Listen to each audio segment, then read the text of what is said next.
평론가님, 동진님, 제가 어제 꿈을 꿨는데 하면서 저에 대한 너무 불길한 꿈을 꿨다고 하는 분이 가끔 있어요.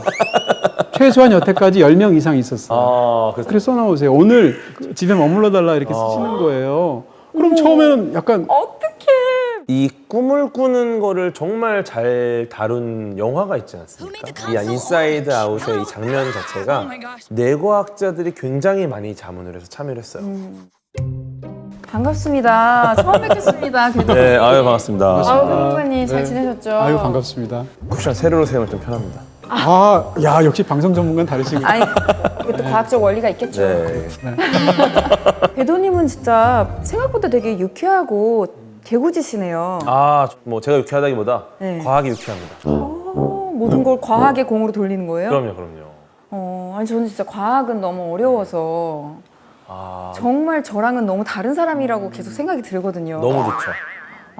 네, 어차피 전부 탄소 기반 생명체인데 이렇게 다르다는 것 자체가 네. 실제로 굉장히 많이 분할을 했다라는 거고 서로 달라진 거잖아요. BP라는 단위가 있어요. 이게 얼마나 복잡한지 유전적으로 이쪽 이걸 바라보고 진행해야 될 것 같아요. 동진 평론가님이랑 더 뭔가 말을 좀 너무 많이 시키면 안 될 것 같아요. 말이 통할 것 같은데요? 저는 사실 과학자분들하고 대화하는 거 굉장히 좋아하거든요. 대화라기보다는 이제 배우는 건데요. 그런 또 어떤 자극 같은 것을 저는 이제 못 따라서 가서 그렇지 너무 좋아하고 또 안현모님 같은 경우에는 사실은 자주 뵙는 분이 아닌데도 불구하고 보면 굉장히 편하고요. 정말로 이렇게 도움을 받는 것 같은 전우 같은 느낌이 있어요. 그래서 두 분만 믿고 가면 정말 나만 잘하면 되지 않겠나 이렇게 생각합니다. 그러고 보니까 저는 왼쪽에 이동진 평론가님이 계시고 오른쪽에 궤도님이 계시니까 약간 좌뇌와 우뇌를 하나씩 이렇게 딱 빵빵하게 갖추고 들어가는 느낌이에요. 보통 이제 이런 경우는 이제 CG로 귀에서 피나는 게 많이 들어가요. 아니에요. 정말 너무 완벽한 자리 아닌가요? 우리 팀 이름이 뭐였죠? 라이프 플러스의 라플 위클리 아닙니까? 그 라이프 플러스가 이제 라이프에 플러스를 더해준다라는 거잖아요. 네. 뭐 요만한 거라도 새롭게 발견하고 알게 되면 기쁘잖아요. 뭐 몰랐던 콘텐츠 이렇게 추천받으면 또 이렇게 막 살고 싶은 의욕이 나고 막 이러니까 네. 그런 역할을 우리가 담당하게 되지 않을까 싶어요. 근데 취향이라는 게 사실은 나이가 들수록 가만 그대로 두면 제 생각엔 취향에 구심력 같은 게 있는 것 같아요. 맞아요. 취향이 점점 이렇게 좁아지거든요. 지금 말씀하셨지만 사실 우리가 계속 피드도 그렇고 뭐 유튜브 구독하는 것도 그렇고 알고리즘이라는 것도 굉장히 과학적인 원리로 만들어진 것임에도 불구하고 계속 나랑 비슷한 사람들의 알고리즘끼리 만나면서 한쪽으로 몰고 간단 말이에요. 그리고 요즘 인기 있는 컨텐츠, 1위 하는 컨텐츠 이런 것만 계속 추천이 뜨고 그래서 좀 우리의 사명을 시청자 여러분들의 알고리즘을 확장시켜주자. 그럼 일단 알고리즘이 뭔지 정의를 해야 됩니다. 그죠? 어떻게 이 알고리즘을 어떻게 이해하세요? 알고리즘이라는 이 단어. 그냥 편하게. 질문하지 말고 그냥 이야기해 주시면 안 될까요? 잘 문과생 배우겠습니다. 2명 앉혀놓고 네. 알고리즘을 배우겠습니다. 탔다. 네. 뭐 이런 식으로도 많이 쓰고. 알고리즘 뭐냐면 연산. 너무 잘하시는데? 연산이잖아요. 네, 맞아요. 그러니까 보통 우리가 연산하는 사칙 연산 같은 게 있잖아요. 그거를 이제 체계화 시켜놓은 게 알고리즘이긴 해요. 그러니까 계산하는 것이 연산이니까 그 계산하는 것을 어떤 체계화 시켜서 만들어 놓은 걸 보시면 돼요. 그래서 알고리즘이 실제로 그 페르시아의 수학자 알콰리즈미 진짜요? 실제 사람 이름이에요. 알콰리즈미. 그래서 알콰리즘이라는 분이 그 대수학의 아버지라 불리고 네. 이분이 그 인류 최초로 수학책이라는 걸 만드셨어요. 그래요? 아니 저는 필라테스가 사람 이름이라는 걸 알게 된 이후에 가장 큰 충격이에요. 사람의 이름에서. 진짜 저도요. 그렇죠. 알고리즘. 우리가 정말 많이 쓰지만 사람의 이름에서 시작했다. 오늘도 라이프가 플러스 됐어요. 그러니까요. 네, 시작부터 좋습니다. 와. 그런데 알고리즘 얘기는 네. 우리가 계속 할 거지만 그쵸. 오늘의 주제는 꿈이에요. 꿈. dream. 그래서 저는 이 주제를 듣고 이게 우리가 잘 때 꾸는 꿈을 말하는 건지 아니면 뭐 장래 희망이나 소망 같은 꿈을 말하는 건지 헷갈리더라고요. 단어 자체는 같은 단어죠. 네, 영어로도 똑같잖아요. 그쵸. dream, 네, a 맞아요. little dream.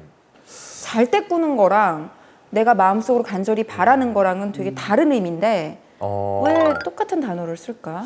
과학적으로 접근을 해보면은 아마도 이런 추측을 해볼 수 있을 것 같아요. 잠을 잘 때 꿈을 꾸는데 애매한 것들이 모여서 정리되는 과정에서 이제 꿈을 꿉니다. 네. 네. 그럼 사실 이게 내가 실제로 이게 과연 현실에서 가능한 건가? 이게 정말 현실적인 건가? 그런 걸 생각하지 않고 벌어지는 일들일 수 있거든요. 네. 근데 현실에서 우리가 꾸는 꿈도 어떻게 보면은 조금 지금은 어떻게 될지 모르지만 앞으로의 막연한 좀 희망을 갖고 이상향을 생각하는 경우가 많잖아요. 근데 이게 지금은 닿을 수 없는 경우가 많죠. 보통 나의 꿈은 뭐다 할 때 이게 뭐 내일 내가 이룰 수 있는 건 아니니까. 그쵸. 그래서 그런 측면에서 봤을 때 이게 지금 현실에서 막 잡을 수 없는 것이기 때문에 좀 비슷하게 연결된 단어가 되지 않았나라는. 설득력이 있어요. 네. 설득돼요. 네. 제 생각은 이제 꿈과 현실의 관계 때문이 아닐까? 뭐 그런 생각하게 되는데 이제 프로이트가 그런 얘기 하거든요. 주관 잔재라는 표현을 쓰게 되는데 낮에 우리가 수많은 것들을 이제 학습하기도 하고 경험하기도 하면 이제 그것이 막 이렇게 제대로 정리되지 않은 상태에서 남아 있게 되죠. 그것을 이제 잠들게 되면 어떤 식으로든 뇌가 그것을 정리하거나 왜곡하거나 치환하거나 해서 만들어지면서 이야기가 되면 그게 이제 꿈이라는 건데 그러니까 꿈의 진료라는 건 현실이라는 거잖아요. 그러니까 일종의 어떻게 보면 유사 현실이고 그런 측면에서 보면 이 양자 사이의 관계가 우리가 바라는 희망, 뭐 이런 소망 이런 것과 실제 꿈이 작동하는 그런 관계가 유사한 것 맞다, 관련이 있지 있구나. 않을까 싶습니다. 저는 정말 매일 꿈을 꾸거든요. 어떤 기억을 하고. 기억이 나세요? 어릴 때부터 그랬어요. 그래서 어릴 네. 때 이제 학교 가기 전에 어머니께서 아침을 이렇게 하고 계시면 제가 맨날 쫓아다니면서 부엌에서 꿈 얘기를 한 거예요. 네. 그러니까 어머니께서 너무 매일 그걸 들으니까 어느 날 이따만한 해몽 백과사전을 사주셨어요. 아, 그냥 해몽백화사전도 있어요? 네, 꿈 해몽집 그걸 가져왔는데 야, 네. 엄청 두껍네요. 예를 들어서 뭐 꿈에 계단이 나오면 이런 뭐 이렇게 되는 거죠. 변화가 생기는 꿈인 거죠. 음. 올라가거나 내려가거나 이게 변화가 생기는 거니까 네. 하늘에서 떨어지는 것도 마찬가지잖아요. 우리가 키가 크는 꿈이라고 하는데 네. 그게 이제 위치가 확 변하니까 네. 큰 변화를 맞이하는 고도가 바뀌잖아요. 그래서 네. 키가 크는 꿈이다라고들 하는데 키 크는 꿈은 일리는 있어요. 아 그래요? 네, 왜냐면은 보통 떨어지는 꿈을 꾸잖아요. 네. 그때 이제 다리 근육 쪽이 스트레칭이 많이 돼서 성장판을 자극합니다. 키 크는 꿈, 떨어지는 꿈 많이 꾸셨죠, 어릴 때? 그렇죠. 아, 이게 떨어지는 것보다 날아다니는 꿈을 더 많이 그러면 꿨어요. 그때도 아마 몸이 자는 상태에서 성장판이 자극이 됐을 거예요. 와, 저희 이 대화에 적응하려면 오래 걸릴 것 같은데 이 흐름이 기존의 공중파 방송, 이 전파를 타는 방송에서는 담을 수가 없는 그렇죠. 오로지 이게 유튜브로만 가능한 분량인 것 맞아요. 같아요. 전참시 나가서 네. 23시간 찍었거든요. 네, 뭐를요? VCR을. 진짜로요? 네, 작가님들이 아니 어떻게 23시간? 어떻게 23시간 동안 얘기를 하시죠? 얘기를? 이틀 동안 나눠서 찍었는데 네. 몇 분 45분으로 편집돼서 허망하지 않으세요? 그래서 그냥 그때 허망하다기보다는 네. 그래도 고생하셨겠다. 네. 네, 제작진이 진짜 제작진한테서 네. 커피라도 써야겠어요. 스튜디오에 몇 분이 휴가 쓰셨더라고요. 스튜디오 촬영 때. 궤도님 말씀하시는 거 옆에서 보니까 오늘 처음 뵀는데 이 묵묵한 구도자 같은 느낌이 있어요. 이렇게 토크의 씨를 그냥 곳곳에 그냥 남들이 받아주든 말든 아, 정말 아름답고 아니, 귀한 근데- 시 하나를 여기다 뿌리고 저기다 뿌리고 이렇게 딱 23시간을 야. 뿌리신다는 거 아니에요? 아니 근데 진짜 지금 이 말씀도 그냥 보통 격조가 사람이 다르죠. 하면은 그냥 너는 혼자 말하냐? 이건데 이거를 궤도님은 토크의 구도자. 묵묵한 구도자. 와 이게 너무 많이 배웠습니다 진짜. 생각을 해보니까 우리 얘기가 굉장히 정말 중구난방으로 막 네. 무한하게 펼쳐지잖아요. 머릿속에서 떠오르는 이런 키워드들을 한번 마인드맵으로 그려보면 어떨까. 아 너무 좋네요. 근데 마침 안, 괴, 리 동진이니까 우리가 그리는 이 알고리즘을 안괴리즘으로 안괴리즘. 어때요? 잘 지었는데요 이름을? 네, 우리 어차피 알고리즘도 사람 이름에서 나와요. 알쿼리즘이라며. 그러니까요. 안괴리즘을 한번 그려봅시다. 네. 진짜 글씨 못 쓴다. 저 말씀하시는 것 같은데. 어머, 마인드맵을 그렇게 하는 거예요? 저요? 네. 이거는 강의 노트죠. 아 그렇군요. 강의 노트를 적으셨어. 내가 어떤 순서로 어떤 이야기를 하겠다라고. 이 정도 이야기할 수 있겠다 오늘. 제 생각에는 마인드맵을 모르시는 것 그러니까 같아요. 저도 그 얘기 하려고 했는데 마인드맵의 정의를 좀 알려주세요. 네. 이분이 뭐 물질, 암흑물질 뭐 이런 거 다 아시고 모든 정보 다 마인드맵을 아는데 모르네. 마인드맵을 모르시는 것 하고 같아요. 싶은 이야기를 그냥 적었습니다. 여기서 제가 그나마 알 것 같은 단어가 나 물질과 암흑물질은 뭔 소린지도 모르겠고 그게 어려워요. 근데 거위의 꿈 그거 노래 때문에 적으신 거 아니에요? 거위 꿈. 인순이님 노래? 그렇죠. 거위 꿈. 너무 직관적으로 쓰신 거 아닌가요? 거위의 꿈이라는 노래가 있지 않습니까? 네. 네, 그 노래 자체가 이제 과학이다. 그게 무슨 말이에요? 네, 과연 조류가 꿈을 꿀 수 있는가?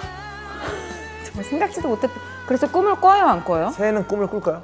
어떻게 알아요? 새가 막 잠꼬대해요? 그 재밌는 게 네. 그 꿈을 꾸는지 안 꾸는지를 확인할 수 있는 방법이 그 동공을 보면 돼요. 새 같은 경우는 가만히 있을 때, 또 하늘을 날 때, 이 동공의 상태가 좀 달라져요. 그게 rapid eye movement 아니에요? 인간은 이제 그 눈동자가 빠르게 흔들리는 걸 통해서 얘의 수면의 단계를 알 수 있잖아요. 그것처럼 이제 새도 마찬가지로 얘가 지금 뭐 공포심을 느끼고 있나, 얘가 지금 뭔가 하늘을 날고 있나, 이거를 이제 동공의 약간 형태로 알 수가 있어요. 네. 요걸 실험을 해봤더니 실제 이제 잠을 자고 있는 새, 얘의 그 동공 상태가 움직임이. 하늘을 날 때랑 동일한 형태로 바뀝니다, 중간에. 이 말은 뭐냐? 이 새가 하늘을 나는 꿈을 꾸고 있는 거죠. 자고 있는데. 오, 귀엽다. 그렇죠. 그러니까 자면서도 계속 하늘을 나는 거네요? 근데 재밌는 게 그 우리 인간이랑 생각해 보면은 네. 그 사람 같은 경우에 꿈 속에서 주로 걸어 다니는 행동을 또 많이 하지 않습니까? 어딘가를 만나러 가고 일단 주로 막 뛰어다니고. 네, 중간 단계가 생략이 되는 다니고. 경우도 있지만 기본적으로 우리는 그 평상시처럼 걸어 다니잖아요. 가장 많이 하는 행동도 걸어 다니는 거고. 그럼 새는 예를 들어 갑자기 바닷속을 헤엄치거나 이러는 꿈은 못 꾸겠네요? 그것까지는 아직 밝혀지지 않았는데 네. 아마 새가 무슨 꿈을 꾸는지도 연구를 하고 있는 걸 알고 있어요. 뭐 모이를 먹는다든가 네. 나무 위에 앉아서 뭐 둥지를 튼다든가 어. 이런 꿈을 꾼다는 거예요, 그러면? 그렇지 않을까이지만 이 연구는 일단 하늘을 나는 꿈을 꾸고 있는 거 아닌가라는 데까지는 이야기가 됐었죠. 흥미롭다. 네, 근데 좀 더 연구를 하다 보면은 네. 예를 들어 이제 새도 결국 뇌가 인간과 구조는 다르지만 어느 정도 연구를 할 수는 있다. 그러면은 새가 어떤 행동을 할 때 어떤 뇌가 활성화되는지, 뇌의 어떤 부위가 활성화되는지를 보면은 이제 얘가 꿈을 꿀 때 실제로 지금 무슨 꿈을 꾸는지도 어느 정도 예측할 수 있지 않을까. 그러면은 막 네. 낮 동안 인간에게서 막 괴롭힘을 당했던 비둘기라면 네. 자다가 막 깜짝깜짝 놀라고 그런 꿈도 꿀 수 있겠네요. 그럴 수도 있지 않을까. 그러면 일단 조류는 꿈을 꾼다고 지금 밝혀졌는데 네. 꿈을 꾸지 못하는 동물이 또 있습니다. 네, 아마도 꿈을 꾸기가 어렵다라고 보는 거죠. 미리 말하면. 꿈도 못 꾸는. 네. 근데 꿈을 못 꾼다라는 꾸지 거는 마. 네, 그런 동물. 그러니까 잠을 자지 않는다. 잠을 안 자서 꿈을 꾸지 않겠죠. 잠을 잘 수 없는 동물이 있습니다. 바로 고래입니다. 고래. 눈을 못 감아요? 고래는 포유류잖아요. 네. 얘는 이제 진짜 잠이 들어버리면 익사하니까. 그러네요. 네. 아, 그래서 이제 고래가 이제 단일 반구 수면이라는 걸 하는데 이게 무슨 말이냐면은 뇌 양쪽, 우리가 보통 우뇌 좌뇌라고 하잖아요. 두 뇌 중에 하나의 뇌만 자고 하나의 뇌가 항상 깨어 있습니다. 와. 교대로 자는 거죠, 교대로. 네, 그렇게 해서 한쪽 뇌가 자도 나머지 뇌가 이제 내가 물속에 빠지지 않게 기본적인 이제 행동들을 제어를 해주고 굉장히 효율적인 수면 방식이죠. 이 꿈을 꾸는 거를 정말 잘 다룬 영화가 있지 않습니까? 어떤? 인사이드 아웃. 인사이드 아웃이요. 예. This is Joy coming to you live in Riley's mind. Make some. 이 인사이드 아웃의 이 장면 자체가 우리가 왜 꿈을 꾸는가를 너무 자세하게 그렸어요. This place is huge. Imagination Land? No way. Dream Productions? Rainbow Unicorn? She's right there. I loved you in Fairy Dream Adventure Part 7. Okay. 그 영화 자체가 뇌과학자들이 굉장히 많이 자문을 해서 참여를 했어요. 그래서 정말 그 최신 뇌과학이 가장 많이 들어간 영화인데 지금 이제 두 분의 얼굴을 보잖아요. 네네. 그럼 실제 이제 저의 시야에는 두 분의 얼굴, 뭐 두 분의 모습 이런 것들이 들어가겠죠. 근데 사실 이 공간 안에는 굉장히 많은 정보가 있습니다. 근데 이거를 제가 원하는 정보에 집중하니까 뇌는 일단 그 부분이 중요하다 판단을 하고 뇌에 저장을 하는데 그 외에 정말 많은 막 계단의 모서리의 형태, 뭐 저기 달려있는 뭐 유리에 뭐 비치는 어떤 형태 이런 것들도 다 담긴다는 거죠. 시각뿐만 아니라 청각도 마찬가지. 그럼 이제 이거를 어느 정도 정리를 하고 버릴 건 버리고 뭐 남길 건 남기고 하는 과정을 해야 되는데 그 과정에서 이제 우리가 이제 여러 정보들 중에 뭐 일종의 약간 상용회를 하는 거죠. Riley, how was camp? 아 이런 정보들을 봤구나, 이런 것들이 있었구나. 그럼 이걸 버릴까 말까? 버리긴 아까운데 하면서 이제 그런 판단하는 과정이 좀 꿈에서 나오는 게 아닌가. 평론가님이 인사이드 아웃 2에 대해서 또 한 줄 평을 기가 막히게 남기셨잖아요. 아니요, 그냥 뭐 아마 다 그렇게 생각하지 않았나 싶은데 네. 한 줄 평을 쓴다는 게 사실은 굉장히 한계가 있고 어려운데요. 뭐라고 그랬냐면 제가 그 모든 게 나였다, 그 전부가 세월이었다, 하나도 남김없이 제가 이렇게 썼어요. 썼는데 그 영화 보면 사실은 딱 그 말이 아니더라도 그런 비슷한 걸 다 느끼실 것 같고요. 인사이드 아웃이 진짜 품이 넓은 이야기라는 생각 1편도 하고 2편도 하게 되는데 그 이유는 우리가 살면서 고통이라든지 슬픔이라든지 이런 게 무가치하게 느껴지잖아요. 근데 그렇지 않다는 얘기잖아요. 그리고 나의 수많은 실수와 바보스러운 면까지 다 내 인생인 거잖아요. 사랑에서 빛과 어둠을 구분할 수 없고 다 맞아요. 그게 사랑인 거잖아요. 맞아요. 그런 의미에서 굉장히 좋았던 측면이 있습니다. 이런 감정의 상태라는 게 굉장히 복잡하기도 하고 뭐 하나 소중하지 않은 게 없는 거예요. 어떤 상황이든. 네. 예를 들어서 이제 그 우리가 이별하지 않습니까? 이별하면은 막 분노부터 시작해서 막 스트레스가 엄청나고요.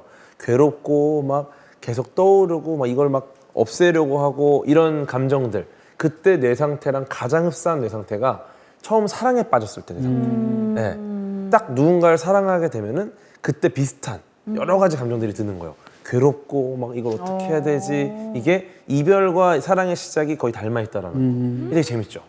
사실 이제 이 방송하면서 제일 겁나는 게 책에서 이렇게 읽어본 어줍지 않은 걸로 이야기를 하다가 진짜 전문가 앞에서 혹시 틀린 얘기 할까 봐 항상 겁나거든요. 제가 솔직히. 지금 딱 어줍지 않은 정보를 말하고 있었어가지고. 아니요 너무 정확하게 제가 지금 역시 어떤 이야기들 제가 제 딴에는 책에서 읽은 얘기들 할 텐데 만약에 틀린 얘기 막 어미 꾸짖어 주세요 진짜로. 이 방송 내내 진짜 한번 여쭤보고 싶고요. 저도 늘 조심하고 있어요. 네, 지금 말씀해 주시니까 꿈이라는 거 왜 꾸느냐에 대해서 제가 알기로는 이 꿈을 왜 꾼다라는 명확한 과학자들 사이에서 이렇게 다 받아들여지는 그런 어떤 하나의 이론이 있는 것은 아니고 설명하는 이제 여러 이론이 맞아요, 있는 것 맞아요. 같고요. 다 가설들이 많고. 그렇죠. 네. 말씀하신 것처럼 이제 인간이 이제 낮 동안에 수많은 정보들이 있는데 처리를 할 수가 없으니까 이 정보를 처리하기 위한 뇌의 메커니즘 중에 하나가 꿈이다라는 건데 인간이 생존을 위해서 일종의 위기 상황 속에서 시뮬레이션을 한다는 거죠.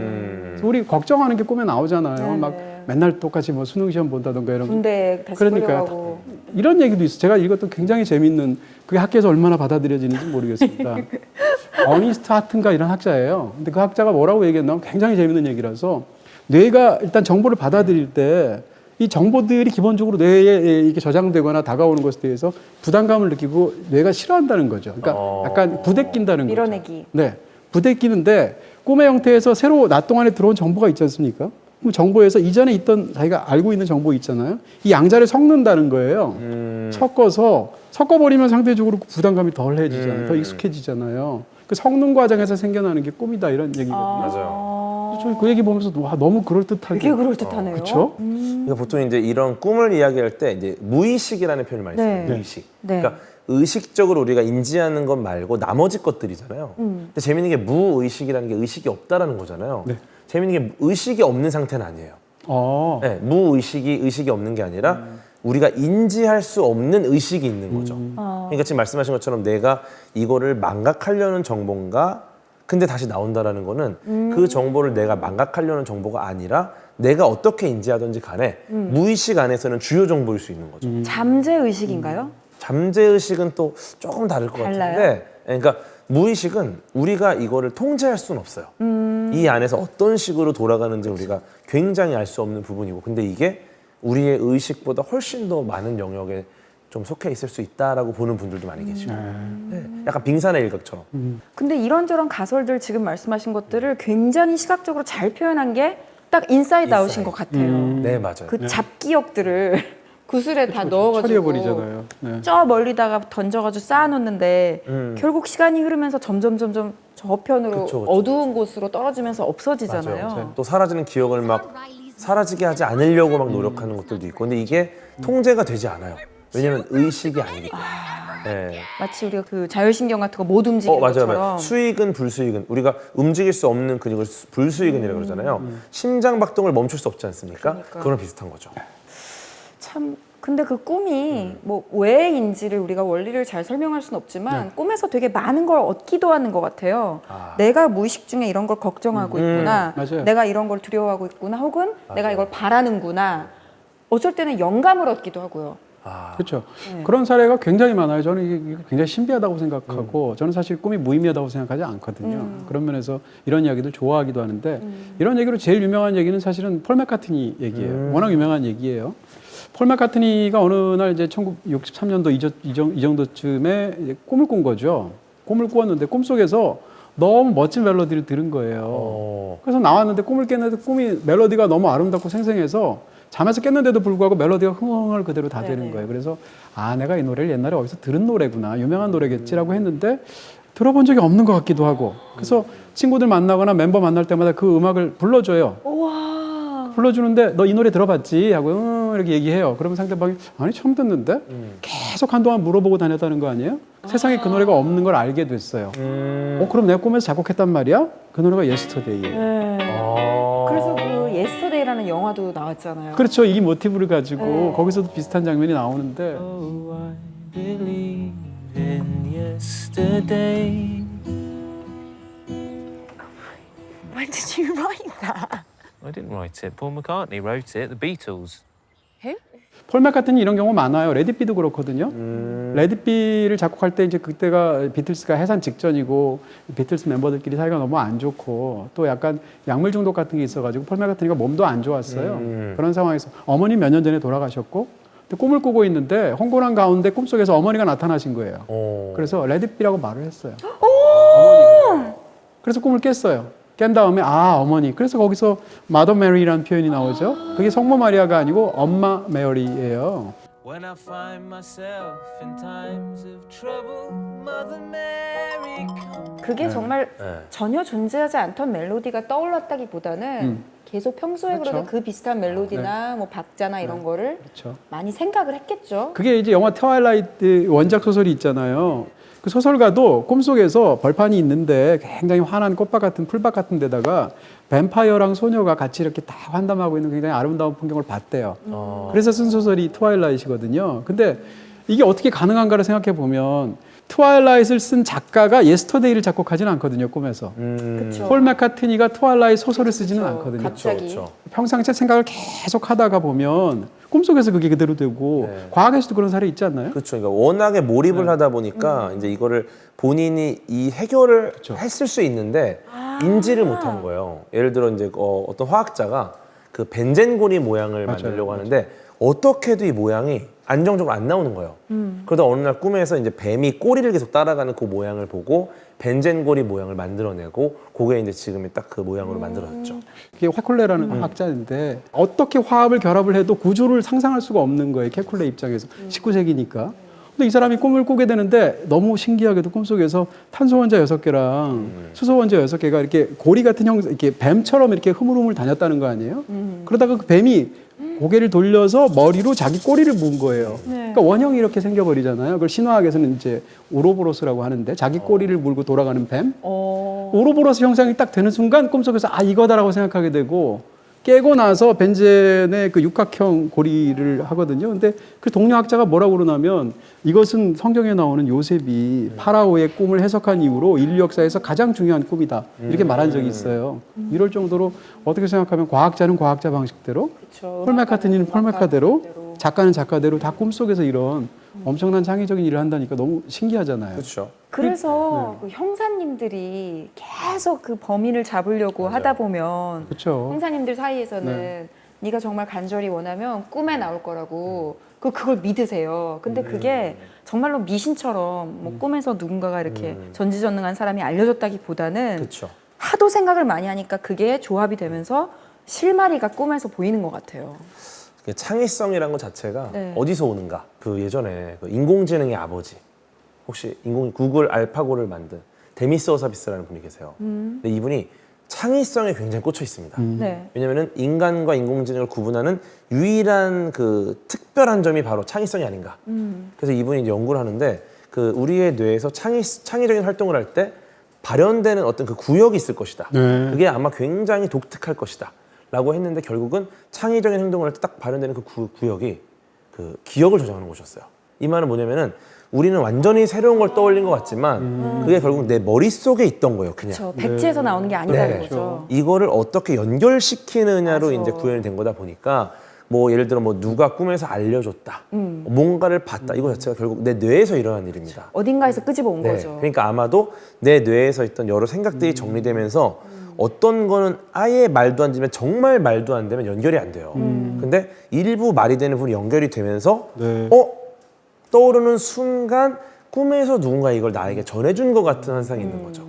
그 꿈도 실력이라는 거잖아요. 그 그렇죠. 사람이 실력이 노력의 있으니까 산물이기도 한 폴 거네요. 맥카트니든. 네, 나의 뇌가 준비가 되어 있었기 때문에 아마 꿈을 꾼 게 아닌가. 제가 아까 마인드맵에도 그런 얘기인데 코블라 칸이라는 유명한 시가 있어요. 네. 영국 이제 낭만주의 시인들 중에서 굉장히 유명한 그 세뮤얼 콜리지라는 시인이 있는데 이 사람이 당시에 몸이 아프니까 옛날에는 아편으로 치료 많이 했단 말이에요. 그래서 아편 같은 거를 이제 하고 있는 상황에서 또 몸이 너무 피곤하니까 잠이 들었어요.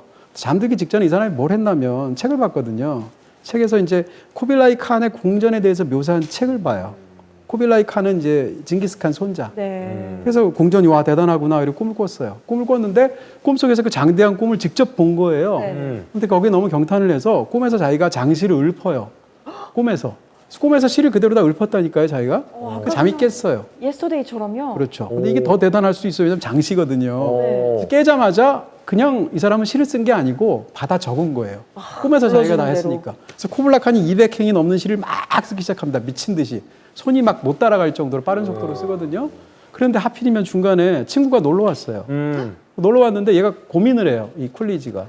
이 다 받아 적어야 되는데. 근데 아무리 그래도 친구가 왔고 좀 이따 다시 쓰면 되겠지 해서 친구를 응대해요. 그 보냅니다. 얼른. 그 돌아와서 나머지 행을 쓰려고 하는데 하나도 기억이 안 나요. 그래서 거기까지만 써서 미완성의 시로 지금까지 남아 있어요. 와. 이게 쿠블라칸이라는 시거든요. 그러니까 이렇게 생각하면 꿈이라는 게 대체 얼마나 우리에게 이 창의적인 부분에 있어서 신비한 영역들이 있는가를 보여주는. 아 근데 아직 일어나지 않은 일, 네. 내가 전혀 예상도 못한 일을 가끔씩 꾸고 그게 현실화될 때가 있잖아요. 예지몽. 예지몽.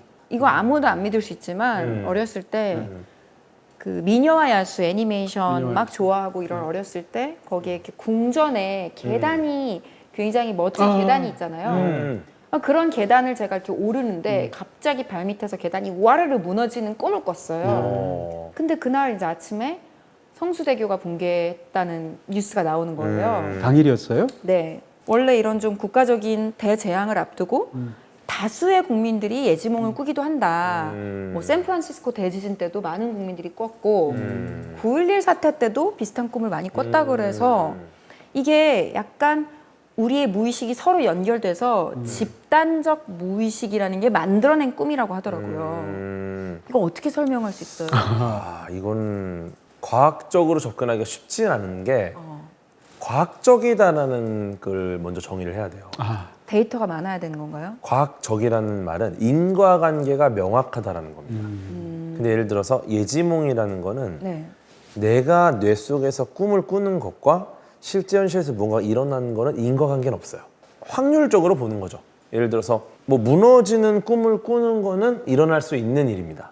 그죠? 네, 당연히 일어날 수 있는 일이고, 근데 이제 무너지는 꿈을 굉장히 많은 모수가 워낙 많기 때문에 이 중에서 일부가 꿀 수 있겠죠. 근데 그때 어떤 무너지는 사고가 발생하면 무너지는 꿈을 꾼 사람들은 이제 그걸 연결시켜요. 왜냐면 우리의 뇌는 기본적으로 그 이해하고 싶어요. 내 꿈과 저게 무너진 상황을 연결 지으면 조금 더 그 뇌는 편안해집니다. 그쵸. 마음이. 예. 근데 저는 이런 사례 있거든요. 저는 사실 예지몽을 안 믿어요. 네. 꿈이 미래랑 관련이 있느냐? 관련이 있다고 생각해요. 근데 관련이 있지만 특정 사건을 예언하는 식으로 있다고 생각 안 하고요. 가끔 제 블로그 같은 거 이제 제가 이제 거의 20년 가까이 운영을 하다 보니까 블로그에 저를 걱정해 주셔서 댓글을 비밀 댓글 다시는 분들 중에 어떤 분이 있냐면 평론가님, 동진님, 제가 어제 꿈을 꿨는데 하면서 저에 대한 너무 불길한 꿈을 꿨다고 하는 분이 가끔 있어요. 최소한 여태까지 10명 이상 있었어요. 아, 그렇죠. 근데 그분들이 하면서 너무 좋아하나 보다. 걱정되고 걱정해 염려되나 주는 거죠. 보다. 거기다 그래 써놓으세요. 오늘 그 집에 머물러 달라 이렇게 쓰시는 거예요. 그럼 처음에는 약간 어떡해. 그거 약간 섬뜩하잖아요. 할 수도 없고. 네. 근데 저 지금 살아 있거든요. 네. 그다음 사실은 무시했고요. 맞아요. 밖에 나가서 일하고 했는데 아무 일 없었단 말이에요. 근데 그분은 아마 정말로 저를 위하는 마음에 절실해서 했겠죠. 그렇지만 이거는 다 빗나간 예지몽이잖아요. 그렇죠. 아니 우리 아까 마인드맵 할 때 보니까 살바도르 달리 이렇게 저 넣으셨잖아요. 그냥 되게 직관적으로 떠오른 대로 적은 건데 제가 정말 꿈을 많이 꾸고 어렸을 때부터 되게 생생한 꿈을 많이 꾸는데 침대 머리맡에 스케치북을 놔뒀어요. 바로 일어나면 그림으로 그릴 수 있게. 네네. 나중에 제가 커서 달리의 얘기를 듣다 보니까 달리가 그랬다는 거예요. 꿈에서 본 것들 네. 이미지나 심상을 너무 바로 많죠. 즉각적으로 그림으로 표현하려고 이제 스케치북이나 수첩을 옆에 놨다고. 그래서 달리에 관한 책 보면 굉장히 인상적인 게 달리가 이제 영감을 얻으려고 할 때 자기가 꿈을 너무 중시하는 사람이니까 이렇게 의자에 앉아서 불편한 의자에 다리를 이렇게 꽈다는 거예요. 그리고 손에다가 스푼을 짚는데요, 2손가락으로. 그다음 이러고 있는 거예요. 그리고 잠을 청해요. 그럼 어떻겠어요? 잠이 오는 순간 손에 힘이 빠지면 스푼이 떨어지겠죠? 그 순간 영감으로 그림을 그린다는 거예요. 왜냐하면 그때 아주 숙면 상태에서 꿈을 안 꾸잖아요. 그런 측면에서 그 스푼을 이용해서 그런 아이디어를 얻었다는 얘기가 있거든요. 수면의 질을 떨어뜨렸네요, 일부러. 네. 그렇죠. 꿈에 기억하기 위해서. 그렇겠네요. 꿈에 엄청 집착을 했네요. 네, 그렇게 꿈을 어떻게 자기 창작력의 수원지처럼 그렇게 활용하는 굉장히 신기한 사례죠. 그러니까 보통 이제 우리가 수면의 단계가 있는데 네. 이렇게 점점 얕은 수면에서 깊은 수면으로 내려갔다가 다시 올라옵니다. 이렇게 올라와서 한 사이클을 돌고 나면은 렘 수면에 한번 돌입을 해요. 근데 이제 요때 이제 딱 그 한 사이클을 잘 돌고 나면은 사실 꿈을 기억을 못 하거든요. 근데 요게 이제 수면의 질이 안 좋아가지고 중간에 계속 이렇게 깊은 수면에 못 들어가는 거예요. 그렇게 되면은 이제 내가 계속 이 꿈을 기억할 비율이 높아지죠. 네, 확률이 높아지니까 그래서 아마 좀 일부러 굉장히 수면의 질을 떨어뜨려서 그렇겠네요. 이 꿈을 기억하려고 노력하신 것 같고. 그러니까 우리가 꾸는 꿈들이 대부분 다 새벽 꿈이에요. 왜냐하면 앞에 꾸는 꿈들이 더 쉬워지거든요. 기억이 안 나니까 깨기 직전에 꾸는 꿈을 우리가 꾸게 되는 것이고 달리 그림 중에 좋아하는 그림 중에 그런 그림이 있어요. 그러니까 꿈에서 깨어나기 1초 전에 성류에 몰려든 꿀벌들이 웅웅대서 영감을 받은 그림. 이게 제목이에요. 정확하지는 않은데 이런 느낌이고요. 우리가 보통 일반적으로 이제 꿈을 꿨을 때 그 꿈꾼 상황에서 깨어날 때 이 물리적인 환경이 꿈속에 틈이 파는 경우가 많잖아요. 옆에 있는데 누가 이렇게 주사기로 물 같은 거 뿜어주면은 뭐 홍수나는 꿈을 꾼다던가. 벨소리가 울리면은. 네. 근데 아마 자다가 옆에 석류가 있었을 것 같고요. 거기 옆에 벌들이 웅웅 됐겠죠. 그 순간 깨서 그린 그림인데 그 그림 보면 이제 나신 상태의 여자가 이렇게 자고 있고 거기에 이제 석류가 이렇게 익어 있는 상황에서 물고기가 거대하게 튀어나오고 그 물고기 입에서 다시 호랑이가 2마리가 튀어나오는 그림이거든요. 근데 그 그림은 꿈만 그린 게 아니라 꿈꾸는 상황과 꿈의 맥락까지 다 그린 거잖아요. 그러니까 그게 너무 꿈이라는 것이 예술적으로 어떻게 특히 시각적으로 될 수 있는지를 보여준 작년인가 나왔던 달리랜드 보셨어요? 봤습니다. 뭐 살바도르 달리의 이야기인데 그 달리에 가까운 곳에서 달리를 보조했던 조수의 시점으로 만들어진 이야기라서 그렇군요. 뭐 달리 안에 있는 내적인 고뇌나 뭐 고민이나 이런 게 담겨 있진 않고 관찰자의 시선으로 보는 거예요. 근데 원래 달리라는 사람이 속을 알 수 없는 괴짜고 영원한 수수께끼잖아요. I saw that they were all different. As if each one was a new 그래서 version of 정말 무슨 생각으로 저런 삶을 사는 걸까? 대체 왜 저러는 걸까를 끝까지 알지는 못해요. 사실만을 보여주는군요. 하지만 그 사람의 그림도 현실적이지 않았듯이 개인적인 삶 또한 전혀 현실과는 동떨어진 꿈에서나 나올 법한 그런 굉장히 독특한 삶을 살았어요. 특히 아내와의 관계가 이제 아내가 약간 뮤즈이자 삶의 동반자였는데 Monet is a glory. Senor Dali, are you happy tonight to be showing in New York? I'm always happy. And I have here my queen. Voila! 오픈 메리지 같은 그렇죠. 굉장히 개방적이고 오픈 메리지? 네, 서로- 오픈 소스 같은 건가요? 모두가 나눠주고 이렇게 아내도 나눠드리고 이렇게 모두가 공유하고. FM 같은 그런 결혼 생활이 아닌데 그래요? 약간 요즘으로 치면 그 SNS 상에서 매일매일 뭐가 폭로되는 그런 삶 있잖아요. 이슈 메이커? 그런 삶을 살았어요. 모두가 이제 지켜보고 있고 또 오늘 무슨 짓을 할까? 네, 막 기상천외한 되게 뭐 파티 광에다가 근데 달리에 대해서 굉장히 많이 아시잖아요. 달리 너무 좋아해요, 저. 네, 달리에 솔직히 대해서, 말하면 네. 집에 달리 그림이 있어요. 아니 그게 포스터? 진품. 아니 진품. 어떤 거 그린 거예요? 아니에요. 그리고 로켓 배송고 사신 거 아니에요? 쿠팡에서 샀어요. 그러니까 학교에서 왜 이렇게 싸 이거? 샀죠. 내일 아침에 오네? 근데 안 비싸요. 안 알겠어요. 비싸다고. 네. 네. 아 그래도 잘 사셨네요. 물론 3만 원은 아니에요. 네, 아니 달리에 대해서 말씀하실 때 눈빛이 네. 굉장히 그러니까. 정통하게 아시는 느낌이었고 정통한 건 아니지만 좋아합니다. 와. 그래서 이쯤에서 퀴즈. 그 달리가 화가이기도 했지만 뭐 조각가이기도 하고 사진 작가이기도 하고 영화 제작자이기도 했고 네. 다방면의 예술가였잖아요. 혹시 우리가 잘 아는 브랜드 로고, 달리가 만든 브랜드 로고 아세요? 아니 몰라요. 그래픽 디자이너이기도 했어요. 아, 정말요? 맞춰보세요. 달리가 내가 아까 마인드맵에 그렸는데 마인드맵에 글씨 안 쓰고 그림으로만 딱 그린 거 하나 있는데. 저는 말해줘도 모르는 브랜드일 것 같아요. 아니에요, 저도 아니에요. 사실- 우리 다 아는 브랜드. 아 그래요? 브랜드 거의 모르는데. 1969년에 달리가 딱 1시간 만에 뚝딱 스케치해서 만들었는데 아직까지 사용되고 있어요. 이름이 뭐죠? 여기 와 이거예요? 슈파춥스요? 이게 와 살바도르 달리가 만든 로고예요. 진짜 처음 알았어요 이거. 이게 약간 동글동글한 구슬 이렇게 위에서 합쳐진 거 구슬 다발을 본 느낌이잖아요. 이렇게 그렸나 봐요. 재밌네요. 그러니까 정말 타고난 몰랐어요. 네, 디자이너인 거예요, 디자이너. 아까 사슴이 있었어요, 마인드맵에. 그렇죠. 우리는 같은 꿈을 꾼다라는 영화 있습니다. 아 심지어 헝가리 영화이고요. 헝가리 영화 한 번도 본 적 없는 것 같아요. 제목 그럴 너무 수 좋아요. 있죠. 근데 세계적으로도 참 이렇게 평판이 높았던 영화이기도 하고 약간 보기 어려운 측면도 있어요. 왜냐하면 좀 약간 보기 어려운 고어한 장면들도 있긴 한데 우아한 장면이 있어요? 약간 있어요. 근데 그 소를 도사라는 얘기가 조금 초반에 나오거든요. 근데 어쨌건 소 도사라는 그런 공장에서 임원인 남자와 새로 들어온 신입이 여자 사이에서 싹 트는 사랑 얘기예요. 멜러 영화인데요. 멜러인데 두 사람이 어떤 공통점이 있냐면 어느 날 보니까 두 사람이 매일 밤 같은 꿈을 꾸고 있는 거예요. 도축 장면일 거예요? 도축 장면이 아니고 사슴 장면을 꾸게 되는데 그 영화를 보면 지금 현실은 소를 도살을 해서 팔아야 되는 그런 공장에서 두 사람이 있는데 일을 하는데 이 사람이 꿈은 항상 눈 가득한 시냇가에서 사슴 두 마리를 꿈꾼단 말이에요. 오, 신기하다. 그러면서 펼쳐지는 두 사람 사이에서의 사랑의 가능성 혹은 사랑의 불가능성을 다루는 또 한편 소개해드린다면 이게 가장 최근에 드림 시나리오라는 작품이 있거든요. 아까 작품하고도 약간 비슷해요. 이게 니콜라스 케이지가 주연했는데 오, 이 남자가 니콜라스 케이지가 극 중에서 이제 등장하는데 이 사람이 사람들의 꿈속에 다 보편적으로 등장하는 사람이에요. 그러니까 생판 처음 보는 네. 누군지도 모르는 니콜라스 재밌다. 케이지가 누군가의 꿈에 나오는데 나만 꾸는 게 아니고 다 이 사람 꿈을 벌써 꾸고. 재밌어요. 꿈속 셀럽이네요. 근데 꿈속에서 이 사람이 아무것도 행동을 하지 않고 가만히 지켜보고 있는 거예요. 이상하다고 사람들이 깨겠죠?